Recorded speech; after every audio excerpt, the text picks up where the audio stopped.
Hello everyone, I'm King Blacktooth and welcome to 10 things you might not know about the Elementalist. Now, hopefully by the end of the video you've learnt a couple of new things that you didn't already know, or at least one. I'm hoping that everyone finds one new thing that they didn't know within this video. So let's begin.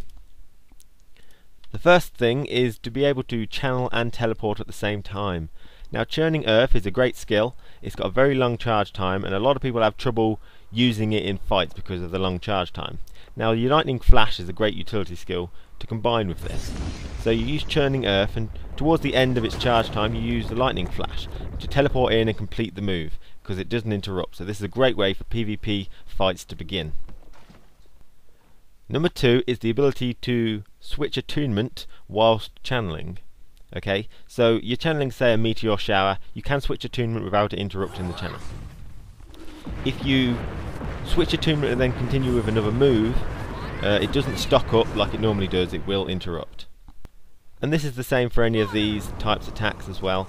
I switch to water and then I don't press anything until it's finished, because otherwise I'll interrupt it. So number 3 is the ability to use Mistform to complete any interactions you're doing. So Mistform makes you invulnerable, and it also makes you immune to knockbacks and such. So if you're reviving someone, you can use Mistform to complete it unimpeded. Okay, not have to worry about anything. It is important to note that you can't revive while you're in Mistform. So you can't go into Mistform and then revive someone, you have to be starting it and then go into Mistform. And this also works for the finishing moves in PvP. You have to be starting it and then you can go into Mistform, which is great to stop people fearing you and knocking you back. It's not so good against thieves, which you'll probably still teleport away. So number 4 is the glyph of Renewal. This is your utility reviving skill.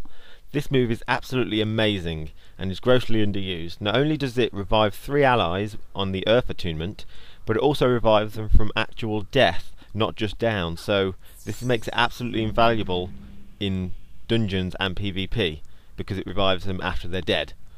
It also seems to revive them on full health, all 3 of them, which is, I think, a bug, because full health says it was reserved for water attunement only, and you can't get 2 buffs by switching attunement just before it's finished. I did check that. But absolutely amazing, revives from death. So number 5 is your staff skill, Burning Retreat. This rolls you back and sets a fire trail behind you. But one thing to note is that when you roll back, you are invulnerable. It's kind of like a dodge skill. You can roll through things which would hit you normally and go through unimpeded, which is a nice little thing to know. Okay, so number 6, when you're wielding dual daggers, your Ride the Lightning skill is very invaluable to you for mobility. In the options screen you've got auto targeting. This is set on by default. When it's set on, you may have trouble, you've probably experienced it, where you've got an enemy near you and you use Ride the Lightning to get away, but instead you turn and face them and ride the lightning towards the enemy instead, like so. Now this can be really aggravating when you're trying to get away or trying to travel somewhere which is not towards the enemy. But if you turn auto targeting off, the computer won't target the enemy for you, so that you can ride the lightning away from the enemy without actually targeting it. You may like the benefits of auto target, but if you turn it off, this will work. It's up to you. So number 7 is based on your golems. This is your elite golem and your lesser golem. They obviously come out different depending on your attunement, but it only comes out depending on the attunement you finish on. Because you can shift attunement during cast time, the one that comes out is the one that you finish on. Okay, so that's just a nice thing to know. So number 8 is based on the glyph of elemental power, which gives your spells the chance to do a condition on the enemy depending on what attunement you're in. Combine this with lingering attunements that you can get from the arcane traits. This complements each other quite well.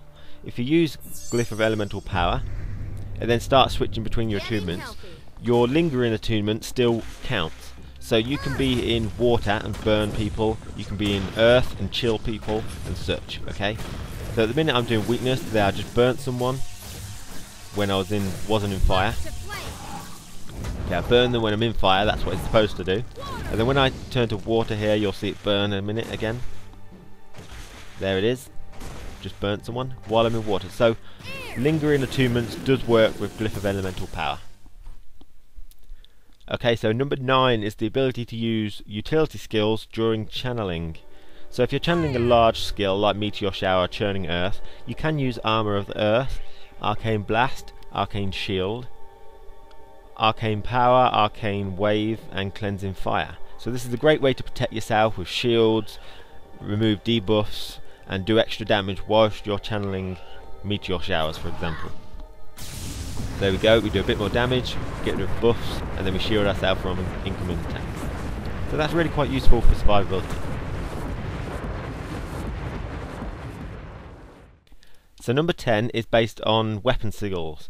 Now, as an Elementalist, we can't change weapon during combat, and a lot of sigils have the ability to gain 3 stacks of might, for example, when you change to this weapon during combat. Now this still works when you change in attunements. So changing attunements does cause 3 stacks of might to appear on me there. You can't do it repeatedly, it's got a 9-second cooldown, but you can get 6 stacks of might because the cooldown goes off before the stacks of might go off, and we're more likely to be changing for attunements. So there, we've got 6 stacks now. An important thing to note is if you're wielding dual daggers or a scepter and foci, then you need it to be on both weapons in order to work. Here I've got one that freezes and one that poisons. Okay, so I changed skill and it does neither poison nor freeze the enemy. Okay, so it needs to be on both, which is very important. If you are wielding a staff, for example, then it doesn't matter, of course, you just have the one and it still works. So here we have the 3 stacks of might again, but just on the staff. So change attunement and I get the 3 stacks of might. So that's it. Hopefully you learnt at least one new thing. I would be interested to know which ones you found useful and which ones you didn't already know in the comments. Thank you for watching, and that is all.